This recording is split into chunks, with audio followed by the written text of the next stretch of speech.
to you, madam. Could I be having a word with you? Who are you calling madam? Praise be, the sights you see on land are a lot more wondrous than the creatures of the deep. A lady with a beard more luxurious than I've ever laid my eyes on before, outside of my own mirror. I ain't no lady. Hey, then at a second glance, I do believe you're speaking the truth. But you must admit, the sight of a papoose on your back gives cause for some concern in the matter. The matter ain't none of your concern, mister. McGoo, if you please. Michael Patrick McGoo. A poor unfortunate sailor at the moment finds himself landlocked twixt two great oceans of lovely salt water. You know, I set me course by the stars in a straight line to that great port of San Francisco. And a true course it is too. But of all the seas I've sailed, all my life, I've never been on one that was more unfriendly or choppy as this hard, dry land. So now I'm hankering to abandon ship and leave the navigating up to some more experienced dry land sailor. And I was wondering, could you be directing me to the train of wagons I understand is hereabouts? Right ahead.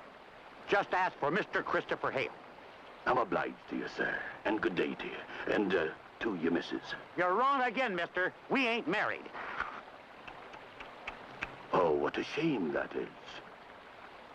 For your children, I mean.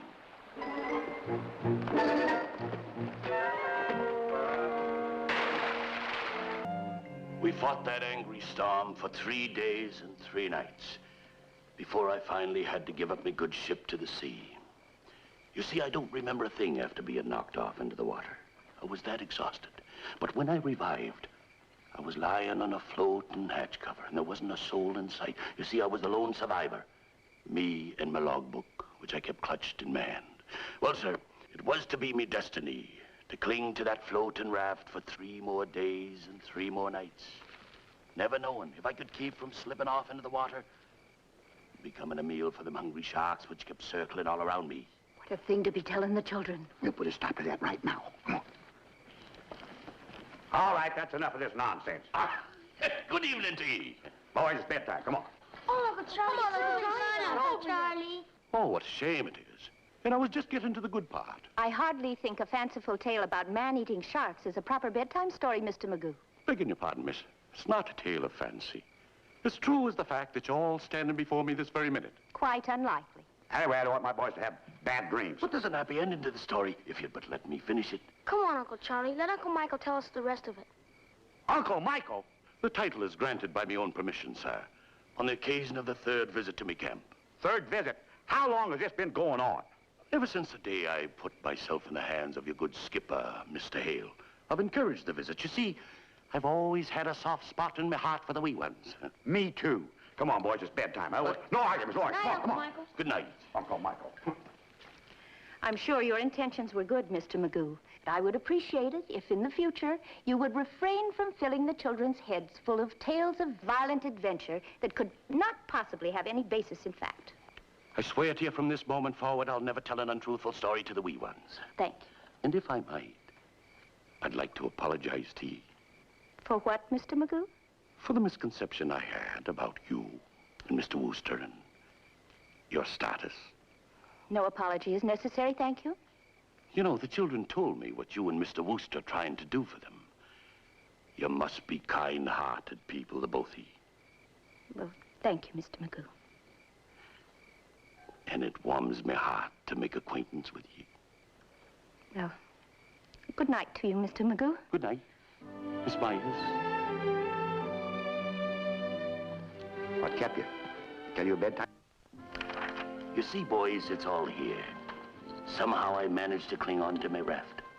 So you can just imagine how disappointed were the sharks that had been swimming all around me, licking their chops, and not one of them getting nearly as much as a nibble. Mr. McGoo. Good day to you, Miss Myers.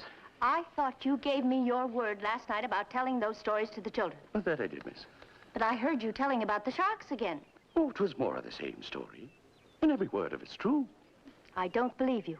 And I will not have you filling their heads with nonsense. Miss Myers, even in a court of law, a ship's logbook is considered to contain the truth. So now that you've chosen to brand me a liar, I do believe you owe me the courtesy of reading the facts for yourself. Good day to you, Miss Myers. Good day, boys. See,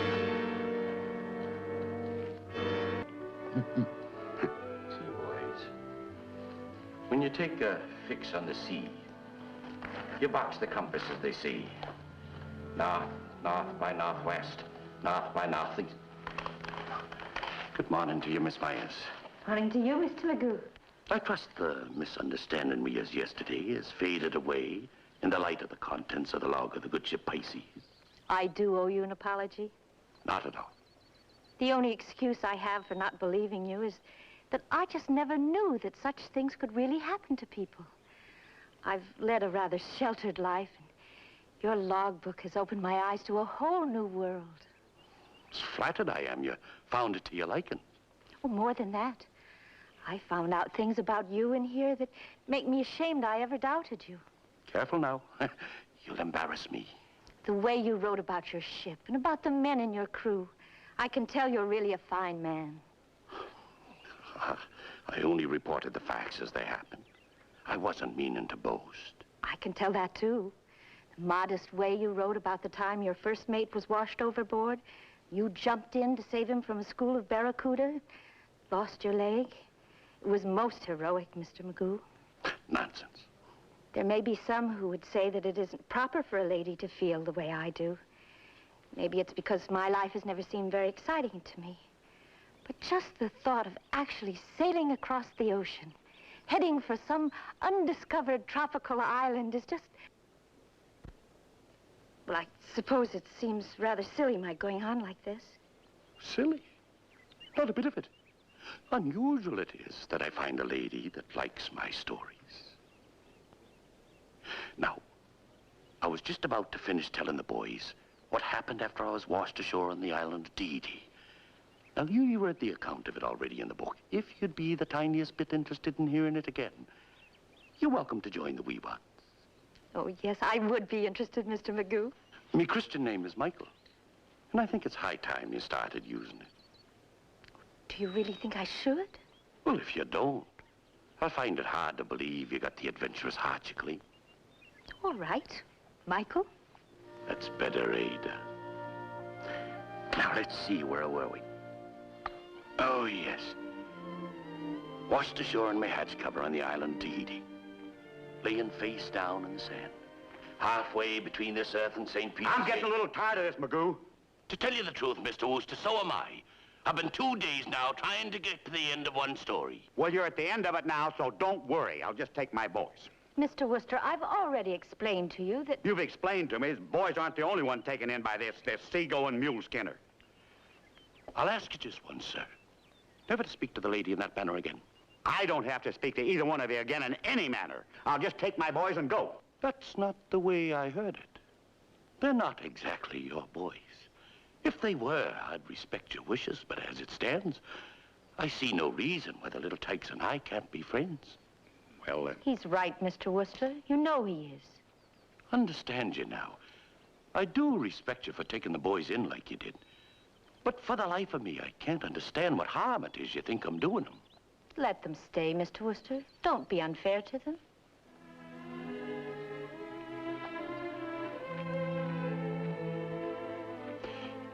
Well, now, while I was lying on the sand in Tahiti, and you can imagine my surprise when I looked up and saw natives surrounded me completely. Well, at that moment, I had no choice but to lie there still, letting them think that perhaps the man is dead. I'll be staying in San Francisco while my new ship is being built. You notice, she's much smaller than the Pisces, so I'll be able to sail her with no more than one hand beside myself. Won't that cost a lot of money? A beautiful ship like that? Aye, but I've got a fair amount saved. Having no family and all. And I'll do a goodly bit of the building myself. And the moment she slides down the ways, I'll be setting a course right back to the island of Tahiti. Oh, it's a beautiful island. And the people are so wonderful and friendly. It's a paradise you could spend a lifetime in. Oh, you make it sound so wonderful. I envy you. Do you now? Oh, yes. The very idea of taking such a trip is breathtaking. You know, I don't even know the front end of a boat from the back. Oh, that's easy. The bow from the stern. I wonder if I'd ever be able to learn all those strange words. Oh, I'm sure you could. No time at all. With the proper teacher, of course. When are you going to put an end to... You should have listened to me sooner, Mr. Hale. I tried to warn you. I think you'd best be quiet, Mr. Lawson. What? Bill and Duke will catch up with Charlie and bring him back. And when he does, we'll settle this thing once and for all. Until then, I don't want to hear any more about it. What?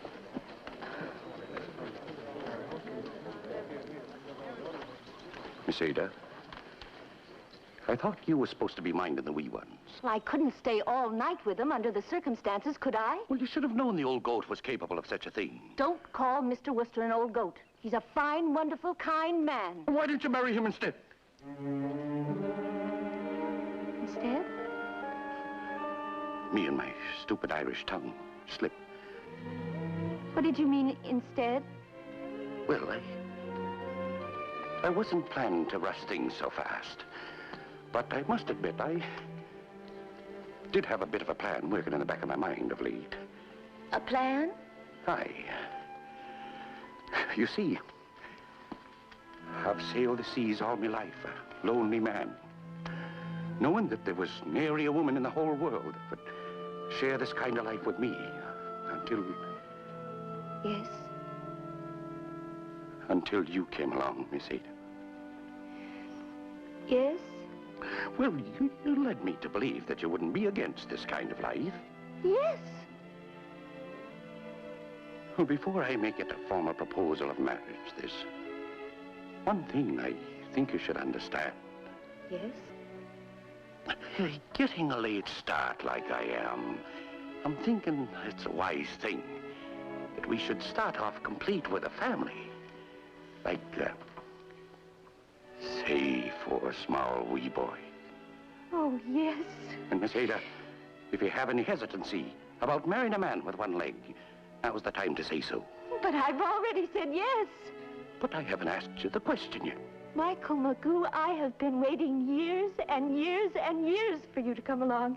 And I'm not going to wait 1 second more.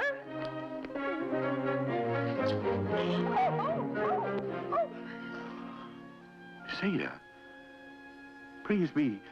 Here we are, rejoicing over starting a family. The 4 wee ones are still ours. Oh, it's all right, Michael. Duke Shannon and Bill Hawks will find them. And then there's nothing in the world that'll stop us from having each other and those lovely children. Aye, aye.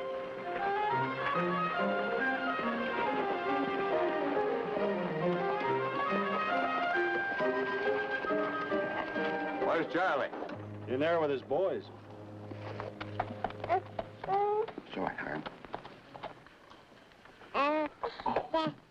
Well, Charlie? Yes, Mr. Chris? Uncle Michael! Michael! Uncle Boys, Michael! boys. Oh, boys. It's good to see you.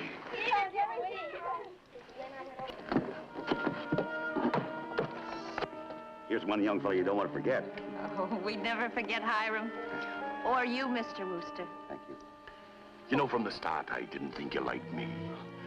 But, Mr. Wooster, you certainly pulled the wool over my eyes, and, well, we're forever grateful to you. Well, I certainly know better than to take the direct approach with an Irishman.